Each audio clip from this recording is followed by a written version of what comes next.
ang may tapang nakikibaka, ang duwag tumutugot na. Paano mararamdaman ng taong katotohanan at makikilala ng taong katotohanan? Maliwanag ang habit. Kung anuman ang ginagawa ng tao sa kapwa-tao, walang malilihim sa amang pinagmulan nila. Kung anuman ang gagawin pa at binabalangkas, nasulin at nakita na bago pa maganap. Ganyan ang tao sa lupa. At ito ang biyaya ng Ama na di kayang tularan, hindi kayang pantayan, hindi kayang liripin man.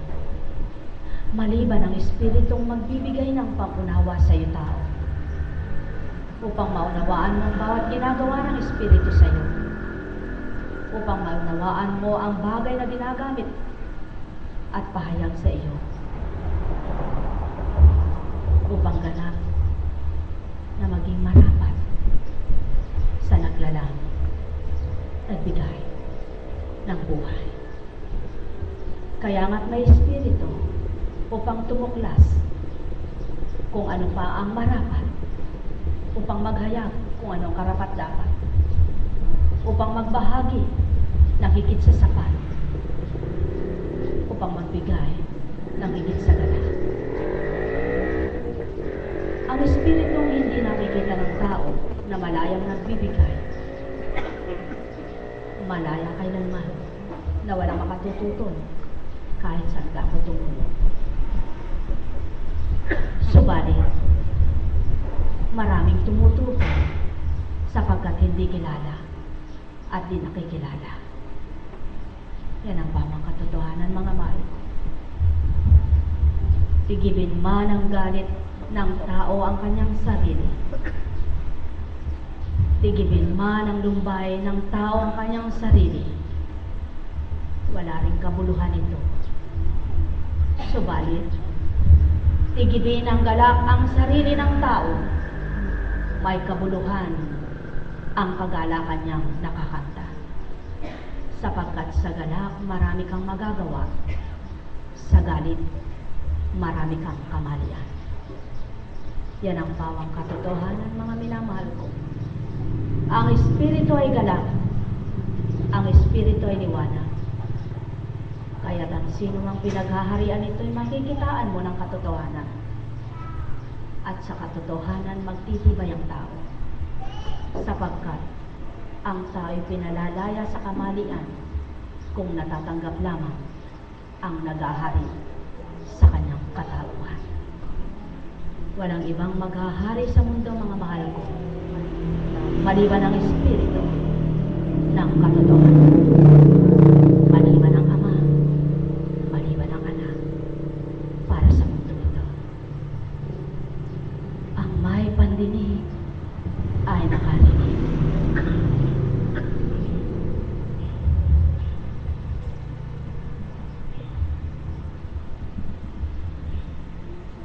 Buhay po ba ang Diyos? Di ko man po kagustuhan ang bawat nagaganap. Wala po akong magawa. Yan po maliwanag na patotoo at patunay sa inyo. Kapag ang Panginoon ang siyang dumatal sa katauhan mo, huwag kang tumutol. Subalit kapag ang demonyo ang dumatal sa iyo, tutulan mo siya. Kapag ang mabuti ang nangusap sa iyo, pakinggan mo. Kapag ang masama ang nangungusap sa iyo, iwaksi mo. Kapag ang nagtuturo sa iyo ay banal, makinig ka. Kapag ang nagtuturo sa iyo ay pusakal, iwanan mo. Sapagkat gayon ang buhay dito sa lupa. Nasa tao lamang ang pagtanggap. Katulad nga kahapon ng pahayag,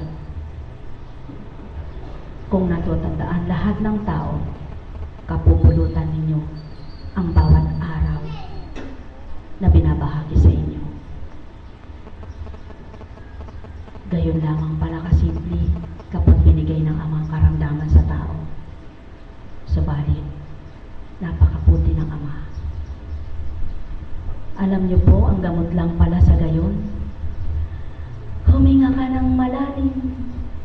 makipaglibang ka, makipagsaya ka, hindi sa tao, sa Espiritu.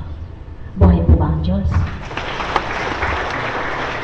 Subalit maraming tao po na pag nalulungkot daw katulad nga po kanina, may isang alagad, sabi niya,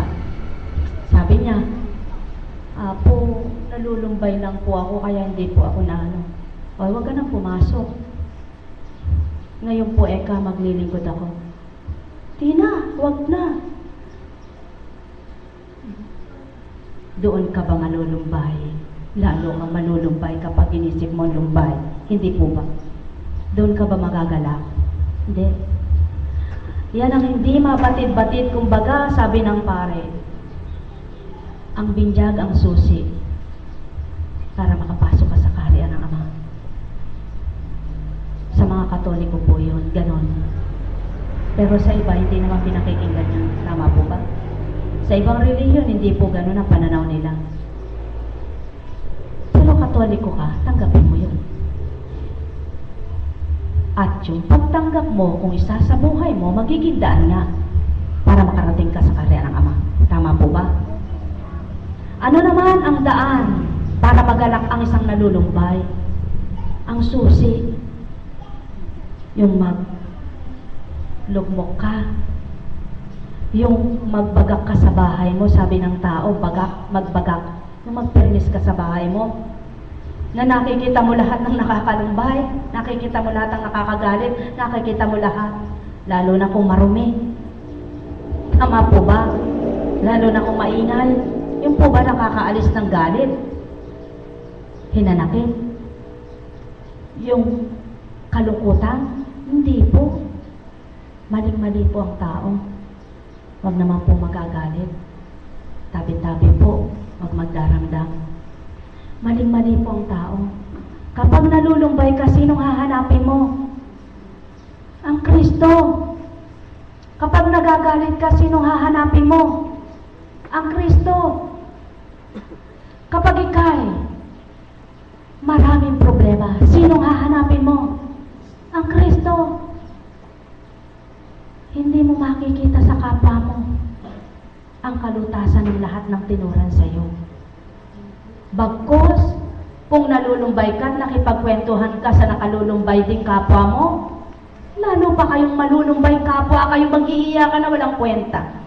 Subalit, kapag hinanap mo ang banal na aral ng Kristo, ang lumbay mo, ang lungkot mo ay galak ng puso mo. Tama po ba? Yan po ang pawang katotohanan. Baligtad po talaga ang tao. Ano po? Bilang Apo Conching po, pag may lumbay, lalong nagsusumakit, nagdudumaling maglingkod, sapagkat yun ang galak. Pag marami pong dalahin, parang gulapay ka, di mo madala, nagsusumakit, nagdudumali, hinahanap ang Biblia. Sapagkat dyan mo makikita ang kagaanan ng pinapasan mo. Tama po ba?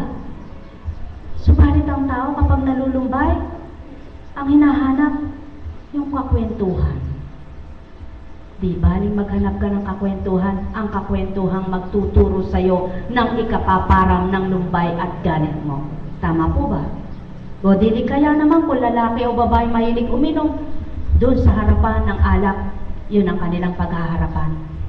Magpapalipas ako ng galit, magpapalipas ako ng hinanakit, magpapalipas ako ng lungkot, pagkatapos malasing. Yun din at yun din. Binubura ba yun ng alak? Hindi. Kung ikaw ay magagalitin, lalo kapag nagagalit kapag palainom ka ng alak, tama po ba? Sapagkat may espiritong iba na pumapasok sa iyo. Kaya hindi totoo po ang katwiran ng tao. Kaya lamang, maraming magagalit po nito, yung hindi tatanggap. Subalit, walang baling magalit ang tao, wag lang ang Ama. Tama po ba? Tulong po ba kayo? Hindi po. Gising po ba kayo? Talaga po bang gising kayo? Salamat naman po, nakagising sa katabi mong tulog. ang palakpak nyo. Buhay po ba ang Diyos? Kapag ang bahagi may lumbay,